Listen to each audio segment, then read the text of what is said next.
views expressed on this program are those of the hosts, guests, and callers, and are not necessarily those of this station, its management, or other advertisers. You're listening to Transformation Talk Radio.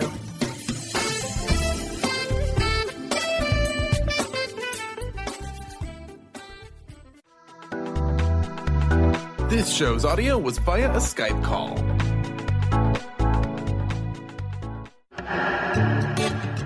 Get fired up for Spirit Fire Radio with your hosts, Dorothy, Riddle, and Steve Kramer. Get ready to shine the light on universal spiritual principles and uncover ways that ageless wisdom can guide you in cultivating consciousness in these modern times.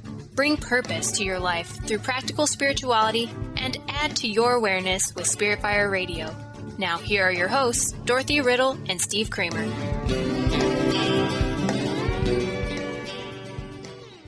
Hello, welcome to Spirit Fire Radio. It is a delight to be with you, listeners, and a delight to be joined by my co-host, Dr. Dorothy Riddle. Hello, Dorothy. Hi, Steve. How are you doing? Just fine. Looking forward to today's discussion. Yes, listeners, we're going to continue our discussion on adaptability. We had a wonderful introduction to it last week, and we talked about finding strength really and success in cultivating our ability to adapt, really to be responsive to change. That is adaptability.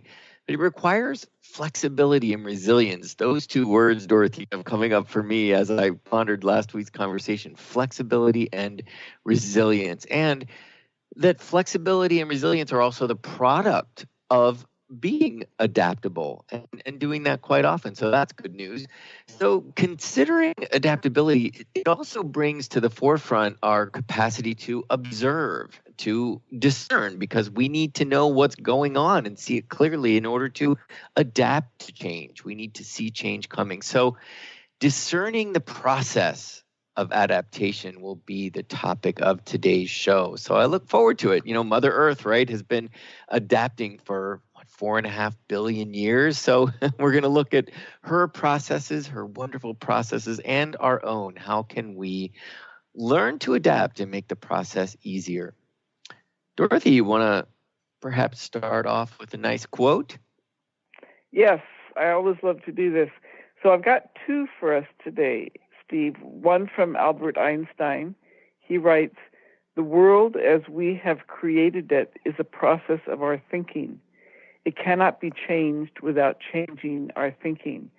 And I think that's really interesting because it links nicely into, one of the basic principles that we keep coming back to, that energy follows thought. Yes. And so the world follows how we think about it. And that's the beginning of the process of adaptability. The other one is from the Dalai Lama.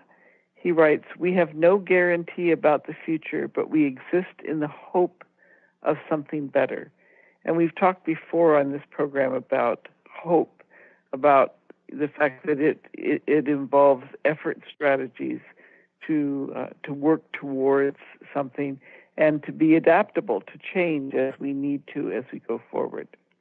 Yes, well, and we would be hopeful that many exist in the hope of something better, because hope is expansive, right? And we think of I think of adaptation as sort of this momentum that finds balance within that something better, something more, that expansion. Mm-hmm. Beautiful. So we're going to talk a bit about Earth, I think, right? I mean, really, we need only look at our environment to see ways in which, adaptability really plays a part of this very world we live in and on. That's right. And, we have very recent focus, a continuous focus, but very recent specific focus on the issue of climate change, with the new report out saying our time frame has really shrunk. We've got basically till 2030 to get our act together, or the consequences are going to be very, very challenging. And the climate change is the result of humanity's pushing the limits of Earth's ability to adapt to our polluting behaviors. We've been blessed that Earth has been willing to adapt as much as it has.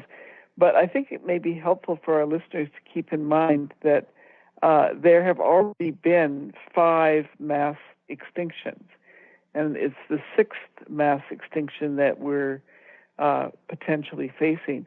And in those other mass extinctions, what happened was that, half or more of all the species died out. And then each time the microbes survived, the bacteria survived and restarted the evolutionary process. So Earth has the ability to restart, to adapt, to continually change. The question for us as humans is, are we going to be part of it? Or are we going to be basically writing the end of our particular species? Well, and Dorothy, you said the 6th extinction as if it is going to be, that it's a fact, right?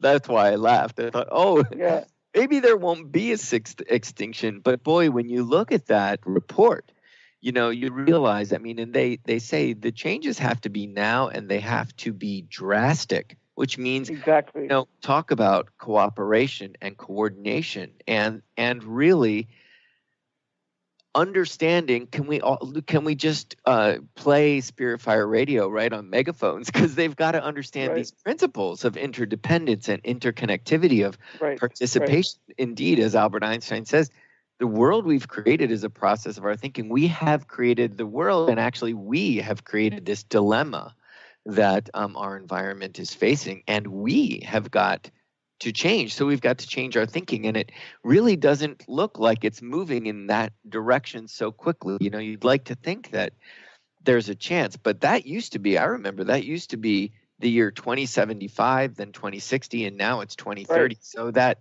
deadline is really, really approaching. And, we have got to learn this capacity to adapt to these changes, Well, and unfortunately, the Trump administration is going in exactly the opposite direction, with the U.S. being one of the largest polluters in the world.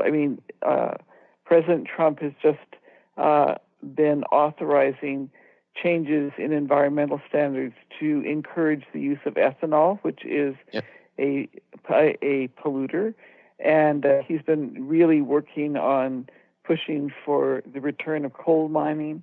And another industry on carbon emissions in cars. It's just that's number one. We've got to figure out a way to limit the carbon emissions. And he says, no, let's just let's loosen the tie on that. Yeah. So and by contrast, I just saw a news item today that was about Ford in Germany needing to adapt to electric trucks because Germany is phasing out access to diesel fuel.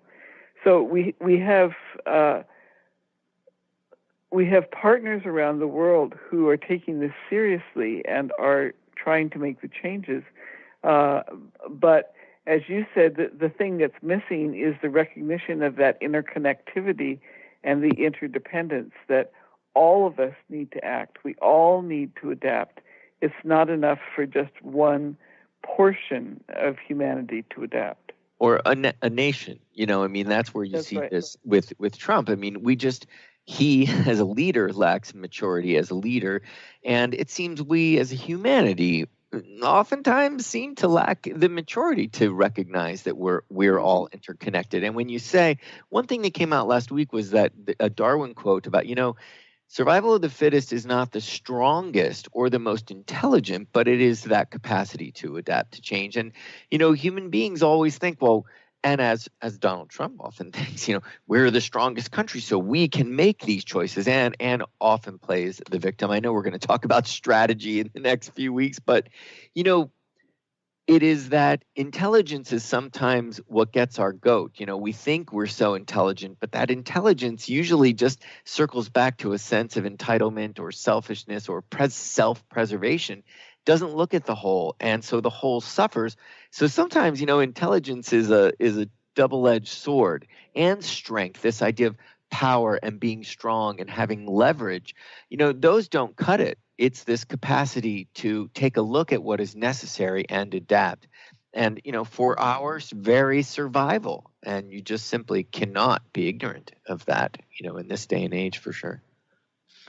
Yeah, and if we look again at the issue of pollution,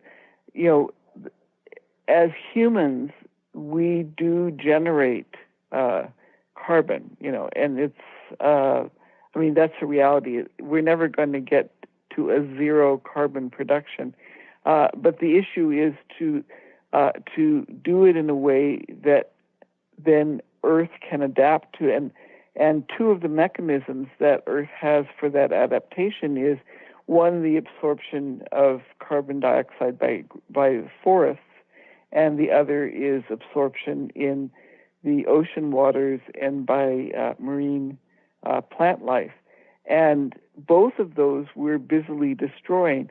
I live in a small community in a very beautiful part of British Columbia, and the town council is talking about a project to basically remove a large segment of old-growth forest for reasons that are not clear, for a project that could be done elsewhere where that those trees would not have to be removed.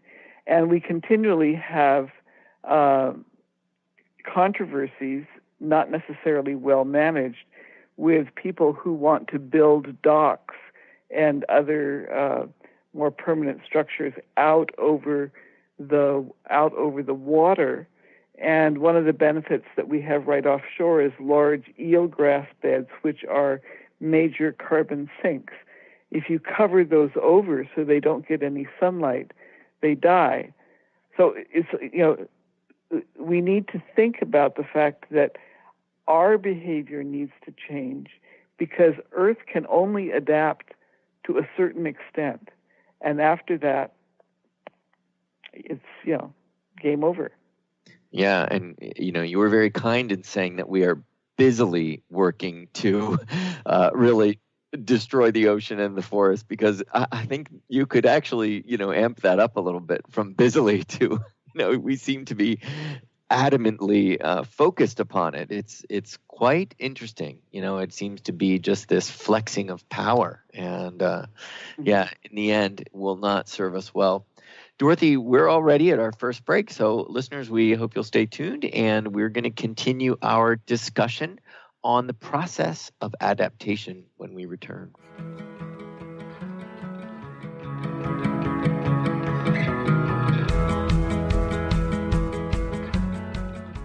How would you like increased health and vitality? How would you like to avoid the onset of disease as well as slow the aging process? This is all possible through a simple, safe, and natural process. Every day we are either moving toward wellness or away from wellness. Hi, I'm Mary Jane Mack. I'd like to be your partner in achieving optimal health. Contact me now at maryjanemack.com or call 425-392-0659. Visit maryjanemack.com. Demystifying the Journey on From Here to There Radio with your host, Diane Garris. Tune in every third Wednesday, 4 p.m. Pacific Time on TransformationTalkRadio.com as Diane helps you get from where you are now to the life you envision. Get ready to get unstuck and move forward. Every show features a new special segment, New Age Notes, demystifying hot metaphysical topics of the day. For more information or to work with Diane, visit DianeGarris.com. Are you ready to attract abundance, release stress, look and feel younger, all from your smartphone? Get Pure Light, a free mobile app with audios that transmit powerful frequencies to shift anything in your life. Created by some of the world's top energy healers, these audios have created miracles, often quickly. Enjoy the latest in conscious technology and download Pure Light today. To find out more, visit purelightaudio.com.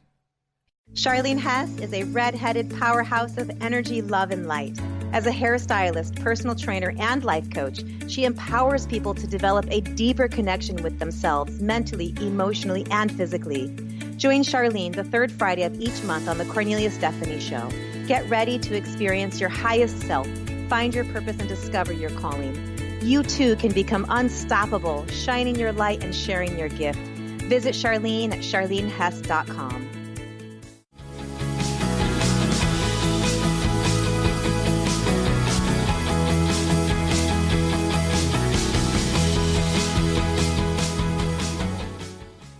Welcome back, listeners, to Spirit Fire Radio and our show on the process of adaptation. How do we make that process more streamlined, and actually, how do we bring it to the forefront of our lives to make this world, a little bit smoother going these days?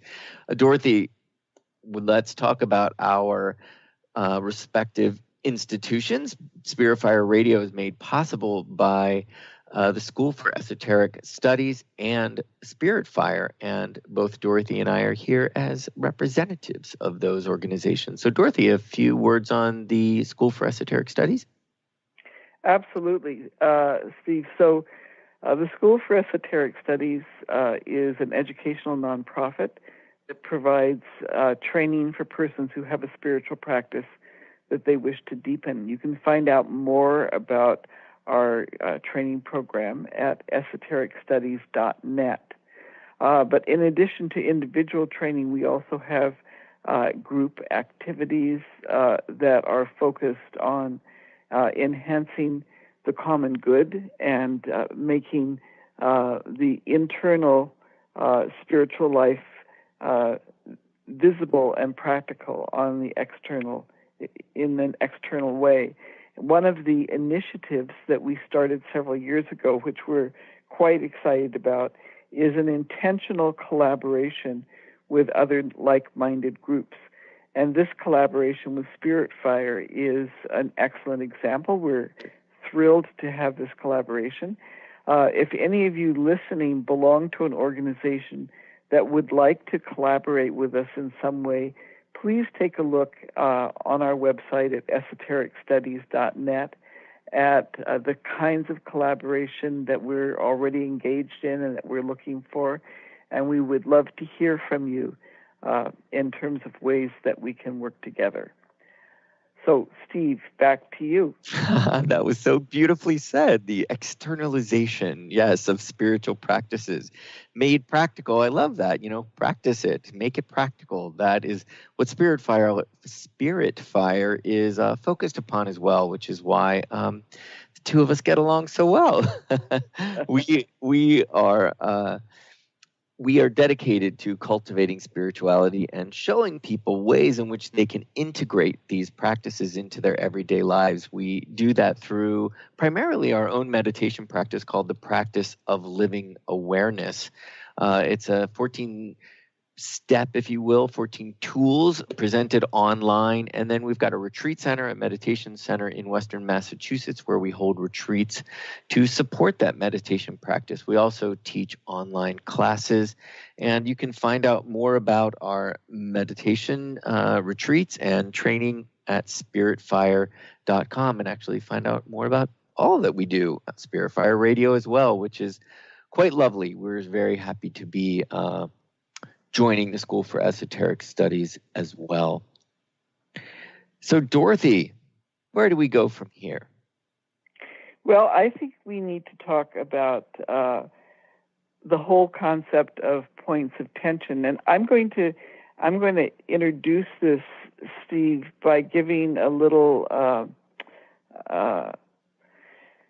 peek into the future. The School for Esoteric Studies is in the process of developing, and will be publishing this month, a white paper on inclusive social action. Now, what do I mean by that? We live in a time of great change, and people can talk about this in a number of different ways. But in terms of what we need to adapt to, we're moving from the Piscean, more hierarchical, strict order type of environment to the Aquarian, which is more of a collaborative, peer-to-peer environment. We're moving from the emphasis on race 6, which is the devotional, more mystic orientation, to race 7, which has a completely different feel to it. So in addition to the political changes going on, we have these major energetic changes happening. And it's not responsible to simply ignore what's going on and not participate. We have a commitment, which we've talked about before, Steve, to being harmless. Okay, we look around us, we see great harm going on, and we ourselves are culpable if we don't call it out, if we don't do something. But how do we do that in a way that doesn't just increase divisiveness? And that's the challenge that we're focused on in this white paper. One aspect of that is thinking about how we work with points of tension, because energy, in order to take any action, we have to have some tension that we then release. If you think about, picking up a glass, you have to tense your fingers around that glass. If you just leave them lax, lying against the glass, it'll fall. You know what I mean? Mm-hmm. So you have to be able to exercise that tension, but then you have to consciously think about when you release that. And the process of adaptability, to me, has very much to do with how we create the tension and when we release it. What's the focus of that release? Does that make sense? It makes total sense. And you also just can't get beyond the word tension. I mean, it's around these days. We look at, tension. When you talked about the Piscean age and the Aquarian age, you can see where there is even a resistance or a tension, a resistance to moving into a new way of being, a new paradigm. You can see that certain power types or certain where there is leadership that is single-mindedness, or where that is single-minded, or you see this idea of how did you put it about the Piscean age, that really it is about devotion. We see polarities, especially in our political and social systems, where there's this idea of really it is about my devotion to an idea or an ideal, and this tension as resistance to change toward this idea of the Aquarian model, which is really peer-to-peer, as you said, or group, that there is strength in numbers, meaning that each plays an important role, and that there's strength in diversity, and to look at all of the various parts as they fit together to create the whole. It's a very different way of being. So often within change comes tension as well, right? I mean, a different way of looking at tension. Not so much just on the physical properties of it, but indeed, if you've ever been in a tense situation, when you get rigid, you snap. So you've got to learn to adapt to relieve the tension, but it is that tension that actually teaches us quite a bit. It reveals quite a bit about ourselves, about a situation, about where change is necessary. Yes, and you talked about relieving the tension. The issue is we don't want to just release it to no purpose, to no good. Right. It needs to have a focus. It needs to have an intention behind it. If we look at the political environment in the United States right now, the concept of working across the aisle, of trying to understand somebody else's perspective, and then see if there isn't a way to meet everyone's needs, that for some reason seems to be being downplayed or even poo-pooed with more of the strong-armed Piscean, my way or the highway. I'm going to force it through. I'm going to make it happen. I don't care how many people it hurts in the process. I don't care how many people it ignores in the process. And so we have, people saying, oh, well, these people that are protesting. They're just paid protesters, which is a real dismissive and harmful way of treating other members of one's own national community.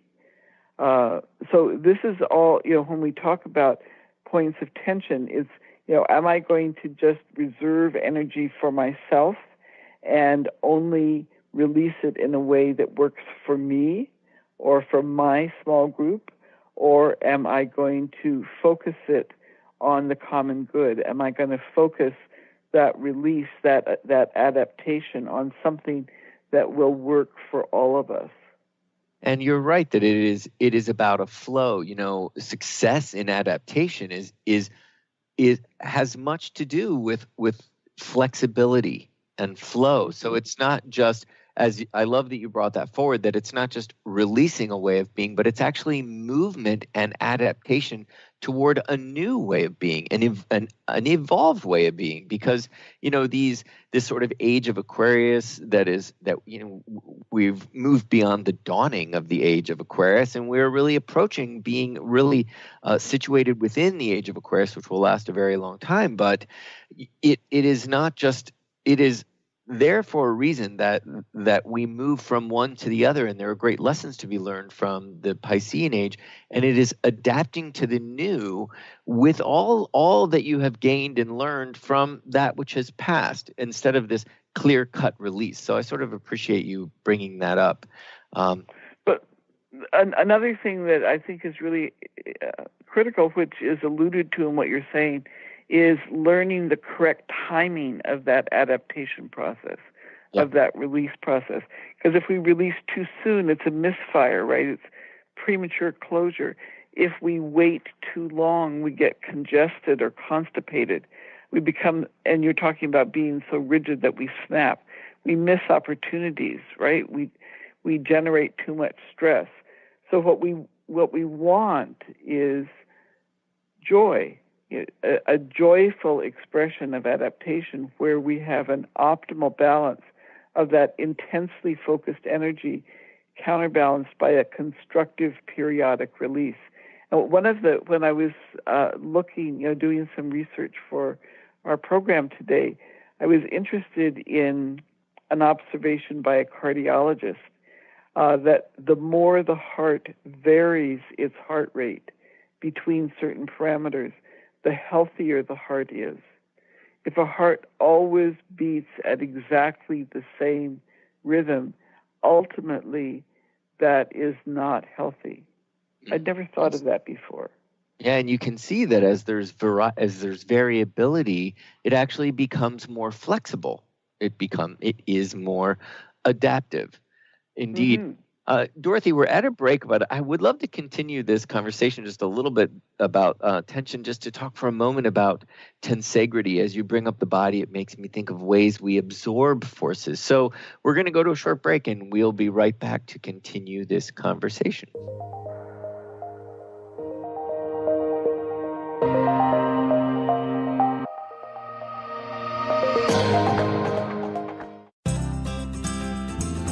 To find answers to life's questions, you need to look within yourself. Dr. Glenna Rice brings your questionable conversations on Transformation Talk Radio each month. Tune in each month for insight into how you can live up to your full potential. Dr. Glenna is a physical therapist, certified Access Consciousness, and Access Body Class facilitator. How does it get any better than this? For more information on Dr. Glenna Rice and her work, visit glennarice.com. Love Living Radio Ignite Your Whole Being with Emily Perkins is a show for those looking to explore the sparkling magnificence of their inner selves. Tune in every second and fourth Wednesday at 4 p.m. Pacific as Emily sheds a radiant light of love on the beauty and power that resides within you. Discussing love in all its forms through conversations that provoke awareness, curiosity, and expansion, Emily shares the unlimited power of love. For more information or to listen to this show, visit lovelivingholistics.com. Introducing New Soul Science, an introductory course with Ruby Betty, offering profound wisdom alongside radically simple concepts and techniques that collapse time, allowing instantaneous personal transformation. The foundational techniques of this introductory course reveal the profound inner ability each human has to access and fulfill their individual soul script or soul promise. Awakening this ability leads to the mastery of one's destiny. The concepts are totally original, immensely powerful, and completely revolutionary. They ignite an infinite fire within each listener, fueling one's ability to live out their unique soul promise. Are you ready to become more aware and access amazing personal transformation? This course is available now at rubybetty.co. Interested in deepening your spiritual practice? The School for Esoteric Studies offers online training to spiritual seekers from all paths of life and individual coaching. Our courses synthesize Eastern and Western spiritual traditions based on meditation, study, and service applied to everyday life. To learn more about our courses and services, please visit www.esotericstudies.net. Do you believe you are meant to live with more joy, but you're just not sure how to get it? What does the phrase, "give me the joy," make you feel? Join me, Lynn Horde, every second and fourth Thursday, 9 a.m. Pacific, 12 p.m. Eastern, on the Gimme the Joy Show, as I take you on a journey to peel back the layers so you can take back your joy. To find out more about my work as a joy coach, including my popular programs Joy School and Joy at Work, visit lynnhorde.com.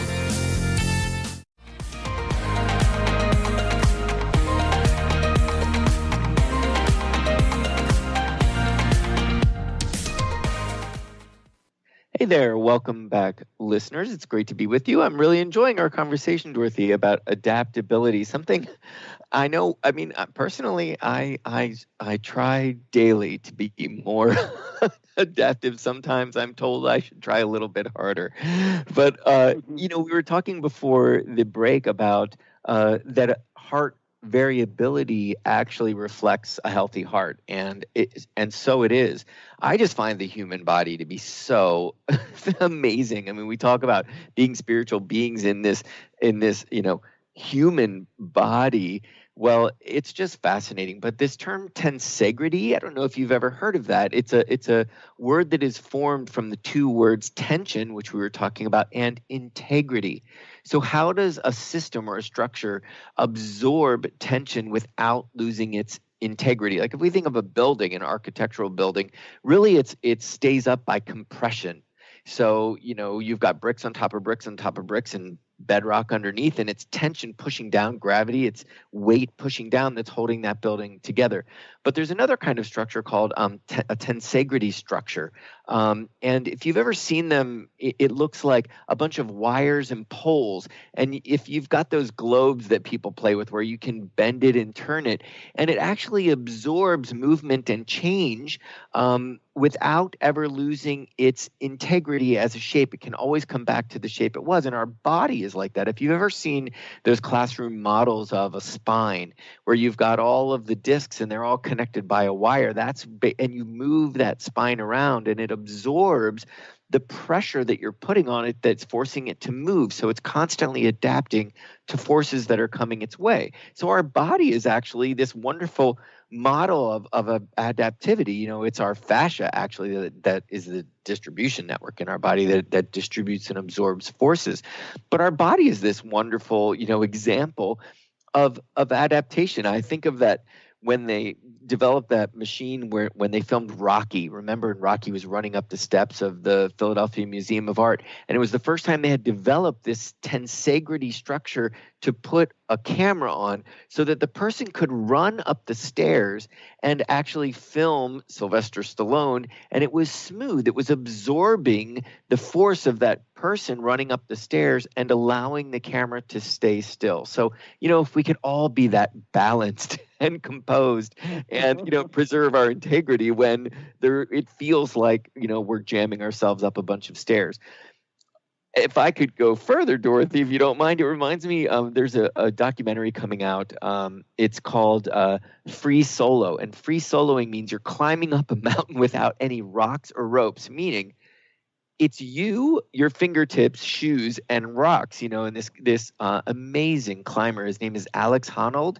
He just climbed, I think it was last year, 2 years ago, El Capitan in Yosemite without a rope. And there are parts of that climb where he seems to defy gravity. I mean, literally his fingers and feet, there's such precision, but he talks about anticipation. And I know we wanted to bring that concept of anticipation into this discussion. And there's a TED Talk and the film's coming out, but I just watched the TED Talk before this, and there was a transcript of it, and I've got a quote that is so interesting about him talking about anticipating this climb. He says, "It was the culmination of nearly a decade-long dream, and in this video, which is the documentary, he's over 2,500 feet above the ground, and he says, it seems scary? Yeah, it is, which is why I spent so many years dreaming about soloing without ropes, El Cap, which is short, and not actually doing it. But on the day the video was taken, it didn't feel scary at all. It felt as comfortable and natural as a walk in the park, which is what most folks were doing in Yosemite that day." But he goes on to talk about anticipation, about preparation, investigation, really about he actually uses the words precision and flexibility at the same time, that he needs precision and flexibility. So anticipation is this really wonderful quality about adaptation that I know we want to talk about, because you've got to be able to, you've got to be able to anticipate what might come your way so that it makes adaptation smoother, right? Well, and it makes it possible. To me, one of the characteristics of anticipation, one of the positive characteristics, is rehearsal. And I think that's what you're alluding to from the TED Talk, is that mental rehearsal of different options. And we've talked about this before in terms of choice. For myself, one of my processes is I imagine having tried one thing, having adapted in one way, and how does that feel? And then I imagine adapting in a different way. How does that feel? And then another way, and so on, so that I get that preview of what I might choose to do when I'm in a situation where I do need to adapt. Dorothy, can I ask you, do you sense most people do that? I don't know. I think some people do, and I think other people are, they kind of, when they think about a possibility of a different option, they kind of lock down instead of moving into it mentally. Yeah, because I would say that is something you learn, because you learn how beneficial and useful it can be. I think a lot of people will just sort of wing it, and realize, oh, well, I wish I would have thought that through. So, listeners, I mean, what a great exercise, if you've got, an endeavor coming up, or if you expect that there will be a change on the smallest level or the grandest level, is to go through ways in which you might adapt, what might come forward, and you will be relied upon to adapt to make it go smooth. I don't think a lot of people do that. He talks about that in the TED Talk, that he did a climb before that where he really did just wing it. And not only was it scary and at times very dangerous, but it wasn't as rewarding. He didn't, he wasn't able to be in the moment to really enjoy what was happening. And so, I wanted to just also take a second to talk about reward, because it's interesting that this idea of anticipation is really built into our biology. I mean, it's a part of our biological evolution. We're really built to be productive through anticipation. Our body actually made us productive by making anticipation more pleasureful and more rewarding. Like the anticipation of pleasure is more rewarding than the pleasure itself. Just think about, eating a sugar donut. You look at it and you think, oh, this feels so good, because your body actually releases dopamine that says, yes, want the sugar donut. Then you eat the sugar donut and you crash. You feel like awful after eating. You think, why did I eat the sugar donut or 3 sugar donuts? But then you want it again. And so we seem to be hardwired to really actually enjoy this idea of anticipating. So if we move that away from sugar donuts and maybe toward, other more worldly endeavors, we actually can enjoy it. And we talked about that, right, Dorothy, that a component of adaptability has to do with a sense of wonder and a sense of excitement and being, discovering new things. Right. And I feel the need to interject at this point. If you're doing that kind of anticipation, it is very helpful. In fact, I would say mandatory to anticipate at least 3 different ways of doing things. That moves you away from that illusion of duality, that there's only 2 ways to do things. So, you think about that, and I just want to give tribute to my parents. I think that they helped me embed that by, when I was in a situation where either I was challenged, I wasn't sure what to do, or the way that I handled it didn't work out very well. The conversation that they would have is, well, what is another way that you could have done it? And then what's another way? And then what's another way? So it wasn't a matter of getting at a, quote, right way of doing it. It was thinking through different ways and what the pluses and minuses of them might be. So I think that for me, helped embed that mental rehearsal process, which for me is extremely helpful in being able to adapt quickly to new situations.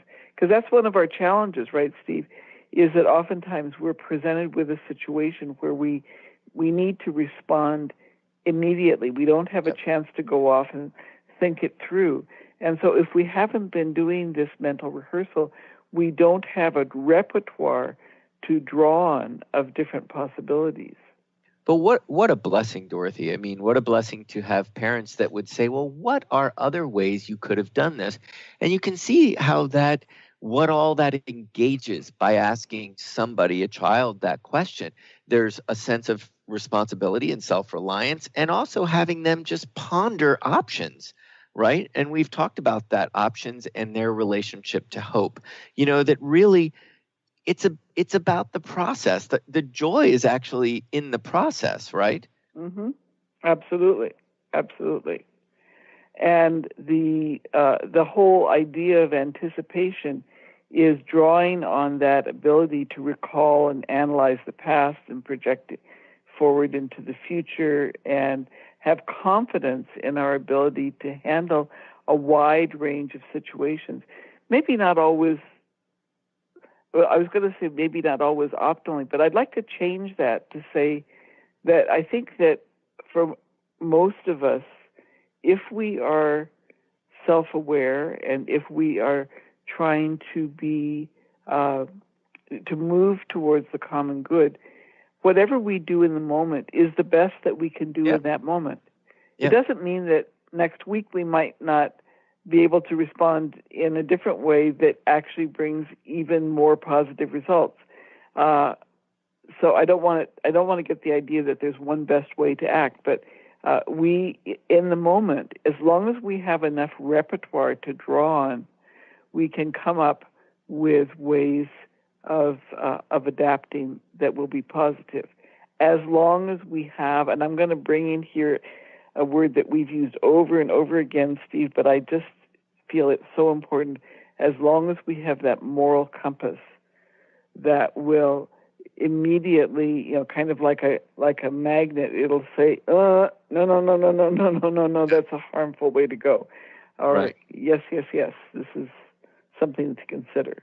And that brings tension back into it. If we are self-aware and if our moral compass has been set properly, we will notice when the compass is off. We will sense that tension. It creates tension, and that is how we grow. That's how we refine. That's how we learn.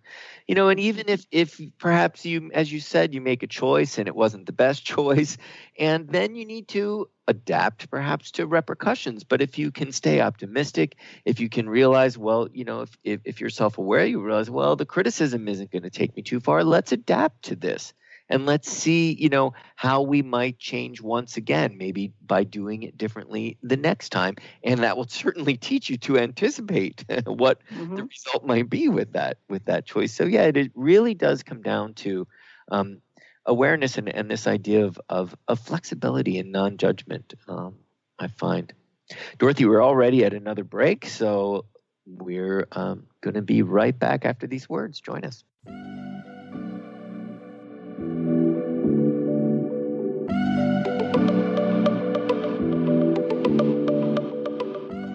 Introducing the Lucid Planet, a digital gathering place featuring cutting-edge, high-vibrational content that will empower and inspire you to become the greatest version of yourself.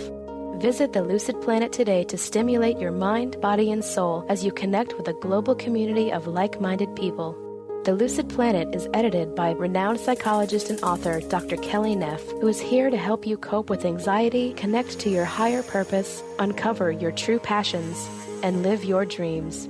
Dr. Kelly's fresh, compassionate perspective emphasizes growth, transformation, healing, and thriving. Even in the face of adversity, say goodbye to bad news and low vibrational media for good and become part of the larger collective of people working together to navigate the global shift of consciousness and transform the world from within. Join the planet, the Lucid Planet. Visit thelucidplanet.com. Welcome home. Ignite your inner magic on Grow Your Soul Radio with Jane Matanga. Tune in each month on Transformation Talk Radio as host Jane Matanga explores how to overcome your fears to help you gain the inspiration you need to awaken your path to joy.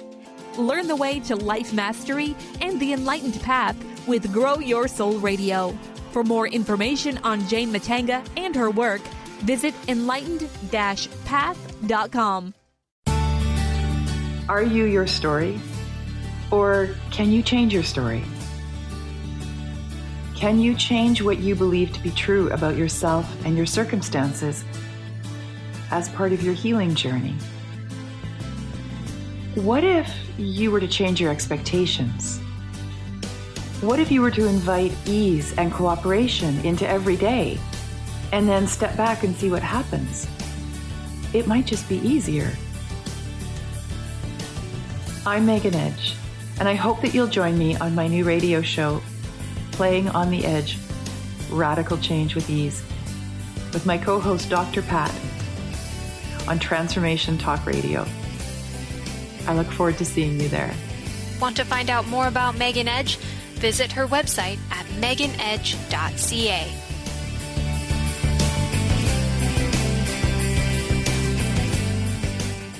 Would you like your next chapter to be free from fear and angst? Tune in to Your Next Chapter Radio, navigating through life's transitions with Shelley Ryan the fourth Monday at 12 p.m. Pacific on TransformationTalkRadio.com. Shelley's contagious enthusiasm guides you through life's transitions deliberately, mindfully, and funnily. For Your Next Chapter coaching or to listen, visit YourNextChapterCoaching.com or call 602-617-8351. Next.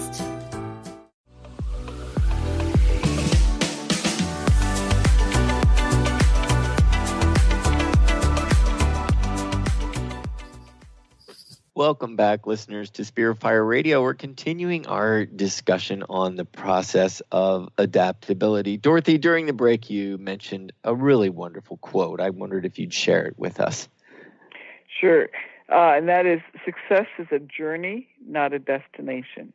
Our focus needs to be on process. And we've talked about that before, Steve, in terms of, interconnectivity, interdependence, that it is how we are with each other that is the most important, not the specifics of what we accomplish, but the process. Yes. So, Dorothy, we mentioned hope several times in this segment, or in this show, rather. And those two are really intrinsically connected.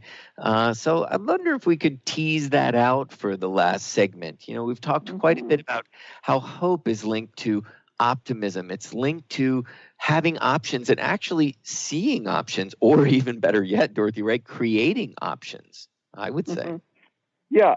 And I think for me, the link between hope and adaptability is that it is that hope itself is a mental attitude that helps us focus on goals that are important to us that have uncertain outcomes.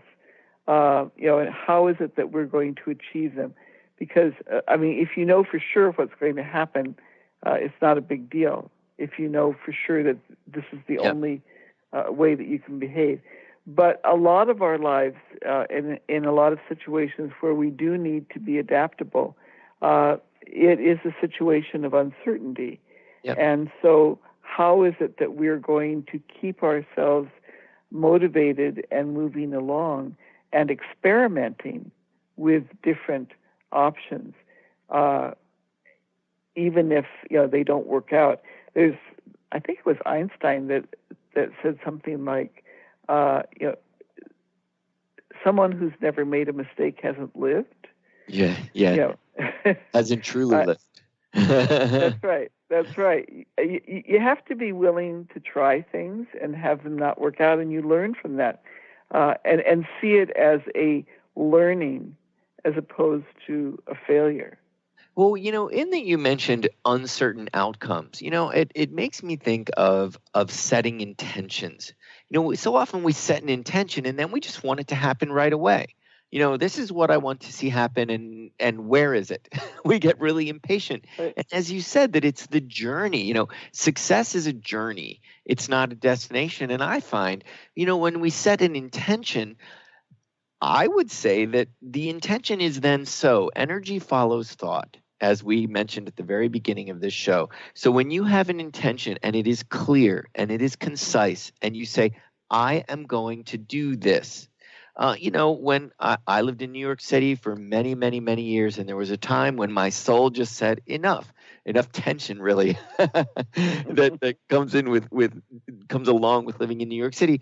And I had an idea. I knew that nature would replace culture for me. I love that culture is always changing and evolving. And I had a sense, as I was always in Central Park for the last many years I lived in New York City, I could tell that it was really the changing of nature. It was being closer to Earth that was really important to me. And I set that intention.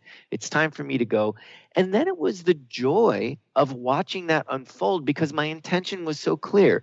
So then as new opportunities came up, I would sort of allow them to unfold in relationship to that intention. And we've talked about it many moons ago, Dorothy, this idea of intention, relation, and momentum. This 1, 2, 3, we set an intention, and then cooperative components come together. And as it all comes together, it creates momentum. But we've got to stay adaptable within that so that when our, these sort of goals that we have created are starting to come to fruition, we're not locked into one way of seeing it, but that as we evolve and move toward those goals, we're adaptable, we are flexible, but we're still, that intention is still present.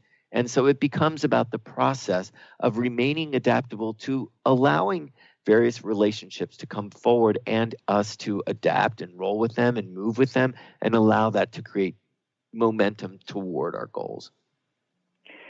I'd like to introduce a concept that I think is really important. I think you're getting at it, but I think it's important to be explicit, and that is the concept of detachment.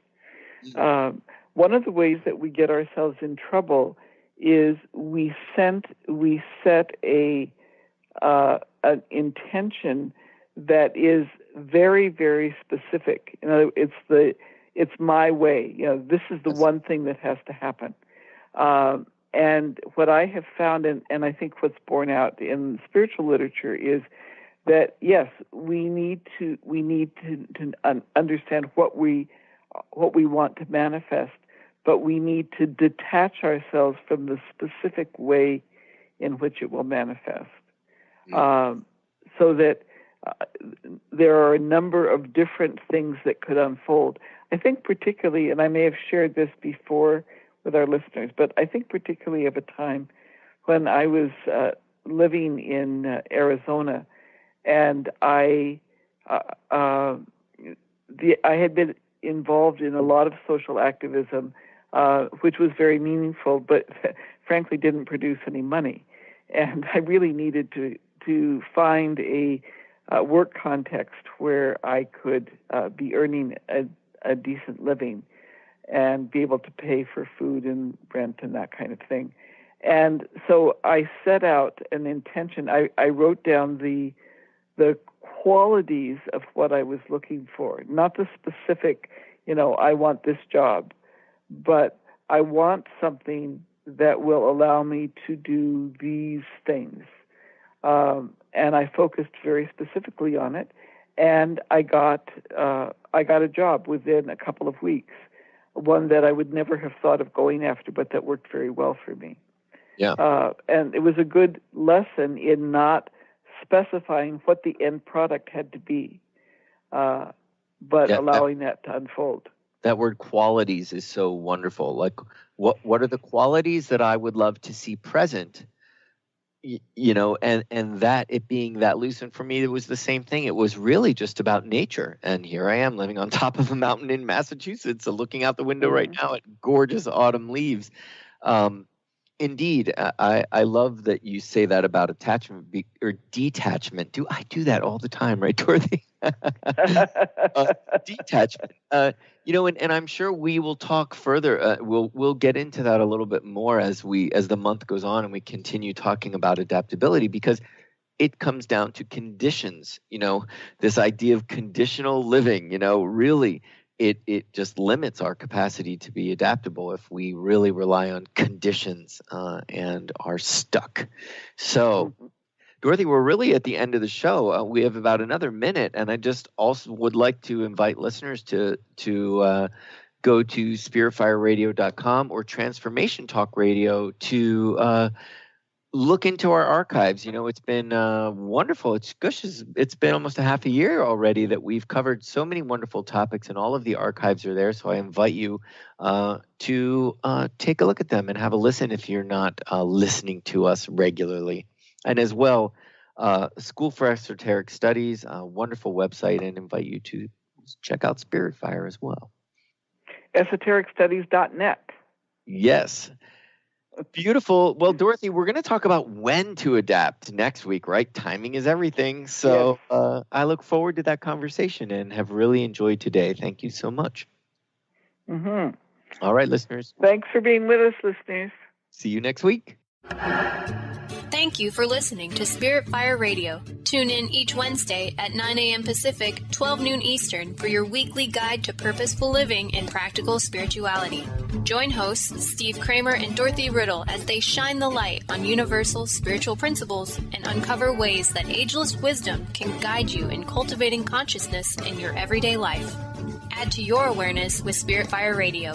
To learn more, visit spiritfireradio.com.